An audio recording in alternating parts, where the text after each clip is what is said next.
제1야당 대표로는 처음 필리버스터 연단에 선 국민의힘 장동혁 대표가 역대 최장 필리버스터 기록을 세웠습니다. 장 대표는 어제 본회의에 상정된 내란 전담 재판부 설치법에 대해 첫 주자로 나서서 밤을 꼬박 세웠습니다. 그래서 지금도 토론을 하고 있는데요. 계산해 보니까 23시간 30분, 31분을 좀 넘어서고 있습니다. 그동안 이제 최장 기록은 17시간 12분이었으니까 신기록을 세웠네요. 장 대표는 오늘은 역사적인 날이다. 만약 이 법이 통과된다면 대한민국 법치주의는 새로운 국면을 맞게 될 거라고 했습니다. 잠시 뒤 이제 민주당은 필리버스터를 강제 종료시키고 법안을 표결에 붙일 방침입니다. 앞서 두 차례 수정으로 민주당은 이제 위헌성이 다 해소됐다 이런 입장이지만 장 대표는 최악의 악법으로 기록될 것이다. 누가 이 법에 찬성표를 던졌는지 영원히 기억해 달라고 했습니다. 대법원이 일규를 만들어 관련 사건을 신속하고 공정하게 재판하겠다고 했음에도 불구하고 민주당이 계속 법을 밀어붙이는 이유는 정치적으로 가장 유리한 시점에 내 입맛에 맞는 판결을 원하고 있기 때문이라고도 주장을 했습니다. 이재명 대통령이 이 법에 대해서 거부권을 행사한다고도 주장을 합니다. 자, 내란 전담 재판부법 근데 곧 뭐 통과될 것 같고요. 장동혁 대표가 지금 이재명 대통령한테 거부권까지 행사해라 이렇게 요구를 하고 있는데 어떻게 보세요? 아니 저는 참 장동혁 대표가 이렇게 힘들게 필리버스터 하는 거 높이 평가합니다. 권력 의지를 보여줬다고 생각하는데 정말 무능한 정치인이다. 왜냐하면은 이러한 필살기를 할 때는 정말 그 타이밍을 잘 잡아서 명분 있게 추진해야 되는데 아니 어제 사실은 그 통일교 특검을 정청래 대표와 김병기 대표가 전격적으로 수용함으로 인해서 그 화제의 이슈가 다 통일교 특검으로 갔어요. 본인이 정말 야심차게 추진했던 이 타이밍에 있어서 저는 좀 실패했다고 보고 그리고 필리버스터를 하는 그 이야기들 컨텐츠를 보면 12.3 불법 계엄은 뭐 불법 계엄이지만 내란은 아니라는 거예요. 아니 지금 이 근 1년 동안 많은 국민들이 이 12.3 그 내란을 극복하기 위해서 지금 굉장히 노력하고 국민 대다수가 그렇게 생각하고 있는데 아직도 내란 속의 피의자를 배출한 정당에서는 12.3 내란은 내란이 아니다. 이걸 명분으로 필리버스터를 한다? 저는 이런 부분에 있어서 명분도 못 찾았고 어떤 유능한 모습도 보이지 못했다. 좀 안타깝습니다. 공 의원님은 어떻게 봐요? 예, 장동혁 대표의 필리버스터는 두 가지 의미에서 좀 정치적으로 의미가 있는데 첫 번째는 당 대표로서는 처음으로 하는 필리버스터다. 그다음에 이제 두 번째는 이제 최장 기록인데 왜 이렇게 최장 기록으로 갈 수밖에 없냐면 우리 대한민국의 필리버스터가 제도적으로 아주 정착이 된 게 2014년 국회 선진화법에 의해서 다수당은 결국은 다수결에 의해서 결국 이제 할 수도 있지만 그러나 소수당이 어떻게 보면 좀 최대한 물리적 충돌을 막으면서 소수당의 어떤 지연 전술을 인정해 주는 그런 제도인데 이게 우리나라에는 원래 이제 미국 같은 경우는 소수당만 필리버스터에 참여하는 것인데 우리나라는 이걸 도입을 하면서 그리고 민주당의 억지 주장에서 다수당인 민주당도 같이 이제 들어가 보니까 이게 필리버스터의 어떤 참뜻 즉 시간 지연이라는 이런 뜻 참뜻이 이제 왜곡이 되다 보니까 사실은 이제 국민의힘이 좀 하고 난 다음에 또 뭐 민주당이 하고 난 다음에는 사실은 그런 어떤 효과도 반감이 되기 때문에 이제 본인이 끝까지 해야 되겠다 뭐 이런 어떤 뜻을 가진 것 같고 그리고 또 무엇보다도 장동혁 대표는 잘 아시는 것처럼 본인이 또 판사 출신이기 때문에 이 법의 위헌성, 위법성에 대해서는 누구보다도 절실히 잘 알고 있기 때문이죠. 왜냐하면 사실 처음에 이제 그 민주당에서 뭐 법무부 헌법재판소 등을 통해서 구성한다고 하니까 뭐 외부에서 해서 사법부 독립을 방해한다 이래서 위헌이다 이러니까 이런 것을 좀 들려고 이제 판사회의를 통해서 한다고 하지만 그럼에도 불구하고 100% 위헌일 수밖에 없는 게 첫 번째 이유는 법원의 어떤 조직 구성에 있어서 외부에서 입법적으로 이렇게 개입한다는 것 자체가 100% 위헌일 수밖에 없고 그다음에 뭐 그 서울고법의 두 개의 어떤 불을 놔두기 때문에 뭐 랜덤하게 돌릴 수 있다 이렇게 이야기지만 그러나 이런 어떤 랜덤하게 돌릴 수 있다는 게 일반적으로 말하는 어떤 임의적 무작위적 어떤 배정과는 완전히 내용이 다른 것이기 때문에 이런 면에서도 100% 위헌일 수밖에 없다. 그런 어떤 위험성을 알기 때문에 24시간을 본인이 다 하겠다 이런 어떤 결심을 한 것 같습니다. 그러면서도 굉장히 사실은 필리버스터 얘기 해보신 분은 없습니다만은 해보시면 한 3번의 고비가 가요. 1시간 넘을 때 고비가 오고 5시간 넘을 때 고비가 오고 10시간 넘을 때 이제 고비가 오는데 그런 어떤 고비를 넘으면서도 뭐 또 적절하게 유머를 뭐 똥을 뭐 물에 푼다 하더라도 뭐 된장이 될 수 없다는 등 등등의 어떤 유머를 써가면서 이제 이야기를 했는데 저는 장동혁 대표가 이번 통해서 국민의힘 내부에 특히 중진들을 중심으로 더 우리가 치열하게 뭉치고 싸워야 된다 이런 어떤 시그널을 확실히 당내에 준 것 같습니다. 어쨌든 이제 장 대표가 신체적인 한계를 극복하면서 뭐 신기록을 세웠는데요. 이와 관련돼서 엇갈리는 댓글 주셨습니다. 인간이 거의 24시간 안 자고 열정적 토론이 가능하구나. 장동혁 의지 하나는 인정해 줄 필요가 있다. 이런 의견이 있고요. 반면에 지금 장동혁이 공지에 몰려 있으니까 이슈 전환용으로 필리버스터 쇼를 하고 있는 거다. 이런 의견이 있습니다. 자, 우리 김민하 평론가님은 어떻게 보세요?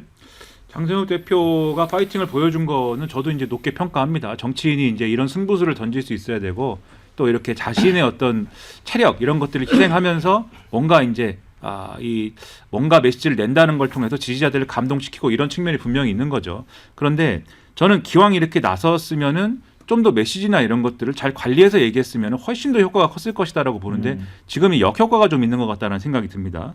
그게 뭐냐면 일단 그러니까 장동혁 대표 본인의 의지가 24시간인 거잖아요. 근데 사실 24시간 할 필요는 없거든요. 12시간만 해도 되고 뭐 20시간만 해도 되는데 24시간 꽉 채우겠다라고 하는 거는 장동혁 대표가 그만큼 민주당하고 크게 싸워서 민주당하고 싸움에 앞장서는 그러한 사람이 내가 바로 이 야당 대표를 하고 있다는 것을 보여주겠다. 이런 것일 텐데 최근에 이게 한동훈 전 대표하고의 갈등 관계나 이런 것도 의식한 게 아닌가라는 생각도 얼핏은 드립니다. 왜냐하면 한동훈 전 대표 계속 얘기하는 게 내가 민주당하고 이재명 정부하고 앞장서서 싸우고 있는데 이 장동혁 대표가 뒤에서 이 뭔가 흉계를 꾸며가지고 나에게 어떤 해를 끼치는 거 아니냐 이런 얘기를 지금 하고 있는 거거든요. 근데 그게 아니고 장동혁 대표 하고 싶은 말은 내가 앞장서는 거다. 이 점을 분명히 보여주고 싶었던 것 같은데 그렇게 갈 거면은 이 변화, 국민의힘의 변화와 어떤 쇄신 이런 의지를 보여줄 수 있는 얘기들을 많이 했어야 되는 거거든요. 근데 앞에 김조 대변인 말씀하셨지만 첫째로 이거 윤석열 이 소위 말하는 내란 사건이라는 게 법정에서 확인되지도 않은 것인데 지금 단정하고 수사하는 것은 이제 이건 무리다라는 취지의 얘기를 한 거예요. 그래서 이런 부분들은 장동혁 대표가 아직도 변화라든가 이런 것에 있어서는 변화를 거론하긴 했지만 실제 변화할 준비는 안 돼 있구나 이런 걸 느끼게 하는 부분이었던 것이고 다른 하나 이제 언론에 좀 회자가 된 게 한동훈 전 대표가 요 탄핵에 동조하고 또 이렇게 하지 않았으면 지금 윤석열 전 대통령 탄핵 안 됐을 것이고 그다음에 이재명 정권도 나오지 않았을 것이다. 그러니까 마치 이제 한동훈 전 대표 배신자다라는 취지로 들릴 수도 있는 이런 얘기를 이제 필리버스터 과정에 한 거거든요. 그러니까 24시간을 하다 보니까는 여러 가지 얘기를 하게 돼서 이제 다양한 정치적 맥락에서 얘기를 쭉 한 건데 결국 언론에 이런 것들이 조명될 수밖에 없는 거기 때문에 이 파이팅은 좋은데 전략적으로는 큰 미스가 아니었냐 이렇게 생각을 합니다. 저는 장동혁 대표가 독을 품었다, 도끼를 품었다 이렇게 해석할 수밖에 없을 것 같습니다. 그러니까 장동혁 대표가 지금 내란 전담 재판부도 중요한 게 아니고 필리버스터도 중요한 게 아니라 저는 대표가 직접 나섰다. 그리고 기록을 경신했다는 것은 결단을 내린 걸로 보입니다. 계속해서 단식 등을 요구해 왔거든요. 당에서는 통일교 특검을 관철하기 위해서라도 단식해라. 대표가. 그런 이야기도 나왔는데 통일교 특검은 받아들였으니까 필리버스터로 저는 대신을 했다고 보는데 장동혁 대표가 필리버스터라고 쓰고 저는 마이웨이로 이른다. 내 길 가겠다. 결정을 내린 걸로 보입니다. 그 방향은 이렇습니다. 내부 요구 여러 사항들이 있고 뭐 찐윤 원조인 윤한홍 의원의 똥개 발언도 있었지만 저는 이건 다 참고하겠다. 그러나 내 길을 가겠다. 그러니까 어느 방향이냐고. 정체성은 강화하겠다. 그러니까 장동혁 대표가 주장해왔던 정체성을 강화하겠다. 그다음에 한동훈 전 대표는 손절하겠다. 그건 저는 분명히 지금 이제 결정을 내린 것 같아 보입니다. 그리고 TK, PK 중심으로 결집하겠다. 왜? 적어도 TK 의원들이 나 나가라 하지 않으면 PK 의원들이 나 나가라 하지 않으면 나 갈 수 있다. 최근에 PK의 경남지사까지도 했던 김태호 의원도 만났거든요. 근데 김태호 의원은 사실은 이전에는 살짝 한동훈 전 대표의 또 손을 들어주는 듯 하기도 했었던 그런 정치 행보였는데 조금 달라진 모습이거든요. 저는 그래서 지금 장동혁 대표가 물론 많은 비판이 있을 겁니다. 방금 전에 김민하 평론가 저도 이야기를 많이 합니다. 그런데 최근에 이런 추세가 있어요. 국민의힘 내부에서 지도부 중심으로 장동혁 대표 체제 이후에 지지율이 좀 오르지 않았느냐. 이런 분석을 해요. 자 보십시오. 리얼미터가 오늘 소개해드린 모든 조사는 아까 소개해드렸던 조사와 마찬가지로 중앙선거론조사심의위원회 홈페이지에서 확인 가능합니다. 리얼미터가 에너지경제신문의 의뢰를 받아서 무선 가상번호 전화면접 조사로 지난 18일 19일 실시한 정당 지지율 조사인데 민주당 44.1이고요. 국민의힘은 직전 조사 34.6에서 37.2 올라갔습니다. 그러니까 장동혁 대표 판단은 TK, PK 의원들만 꽉 잡을 수 있으면 여러 비판을 받겠지만 내 스타일대로 장동혁 철학대로 통과될 수 있을 것이다. 이 판단을 내린 것 같습니다. 저는 그 모습이 필리버스터의 기록 경신으로 이어진 것으로 해석됩니다. 네, 자 댓글 좀 소개를 좀 해드리고 토론 이어가겠습니다. 이런 글들이 있네요. 역사의 24시간 이런 글들 주셨고요. 어구구 애썼다. 그런가 하면 몸만 상했다. 이런 글도 있고요. 필버에 국민들 관심 없다. 이런 의견도 있고요. 난세의 영웅은 입이 아니라 행동이다. 그런데 이 필리버스터는 입으로 하는 겁니까? 행동입니까? 약간 헷갈리는데요. 그리고 장동혁 필리버스터 240시간 해도 윤핵인 주장은 변하지 않을 것 같다. 또 이런 의견 주셨어요. 자, 홍석준 의원님. 네. 근데 댓글에 또 이런 게 있거든요. 곧 민주당 내란 재판법 통과되는데 위헌이 아닌 게 건 확실한가요? 괜히 윤석열 내란 재판만 지연될까 걱정이네요.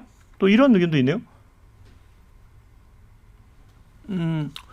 저희들은 지금 이제 그 민주당이 수정된 그 안도 아까 제가 말씀드린 것처럼 100% 위헌이다. 뭐 그런 어떤 생각을 확고하게 갖고 있고 이것은 뭐 제 개인의 생각이 아니라 대다수 법조계의 어떤 교수님들이나 그 지금 현재 있는 변호사 법조계의 어떤 대다수의 어떤 의견입니다. 그리고 사실은 이런 어떤 절박한 심정 때문에 판사 출신인 장동혁 대표가 본인의 어떤 체력적인 뭐 어떤 부담을 이제 가지고서도 이렇게 뭐 이야기 이제 필리버스터를 이제 할 수밖에 없는데 조금 전에 이제 필리버스터를 하면서 당의 개혁 혁신을 이야기했으면 더 좋아지지 않나 이렇게 이야기를 하지만 필리버스터 만약에 이런 어떤 내란 전담재판부를 이야기하고 다른 이야기를 하면 또 의원식 또 의장이 또 끕니다 마이크를. 그러니까 여기에 주제에 집중할 수밖에 지금 없을 것 같고 그 다음에 저는 여야를 떠나서 분명히 이 비상계엄이 저도 개인적으로는 문제가 있었다. 그러나 이게 내란인 것은 지금 현재 1심 판결도 지금 나지 않은 그런 상황에서 이것을 내란으로 몰고 가는 것은 지금 좌파 진영의 어떤 정치 프레임이다. 이것을 내란을 인정하지 않다 해가지고 극우 수구 프레임으로 몰아가는 것이야말로 우리 대한민국의 법치주의를 정면으로 부정할 것만 아니라 그렇게 주장하는 사람은 반헌법적인 인사이고 정당이다. 그렇게 말을 할 수밖에 없는 거예요. 그렇기 때문에 이런 점에 대해서 이야기를 한 장동혁 대표를 비판한 사람 저는 굉장히 우리 대한민국의 헌법을 다시 한번 읽어봐야 된다고 생각합니다. 아니 우리 홍 의원님 논리대로라면 김조 대변인도 반헌법적 인사입니다. 아, 이거 언제 잡혀갈지 모르죠. 겁납니다. 사실은. 윤석열 정권이 단지 국정을 운영하면서 일가 친척들이 부정부패만 해서 저희가 이렇게 내란이라고 이야기하는 게 아니에요. 사실은 불법 쿠데타 이게 1980년도 거의 50년 전에 일어났던 희귀한 행동을 했고요. 거기에 북한과의 전쟁 유발까지 하지 않았습니까? 저희가 그래서 이 사항은 국가 반역에 관한 사항인데 왜 국민의힘은 윤석열과 헤어지지 저 정말 희한합니다. 이게 단순히 부패면 저희가 부패 사건은 여태까지 그냥 정권 하다 보면은 계속 있어 왔으니까 그럴 수 있겠다. 우리 체제를 무너뜨리는 정말 국가 반역죄를 저지른 그러한 것에 대해서 어떻게 그 고리를 끊지 않고 계속 이어가겠다고 하는 건지 저도 답답합니다. 제가 정말 설득드리고 싶고요. 그리고 필리버스터 하시는 건 좋은데 왜 국민의힘 소속이었던 주호영 부의장은 필리버스터 하는데 그 사회를 안 보십니까? 양심이 있어야죠. 아니 정말 이 매너가 너무 없는 행동 아닙니까? 이것 좀 반성하셨으면 좋겠습니다.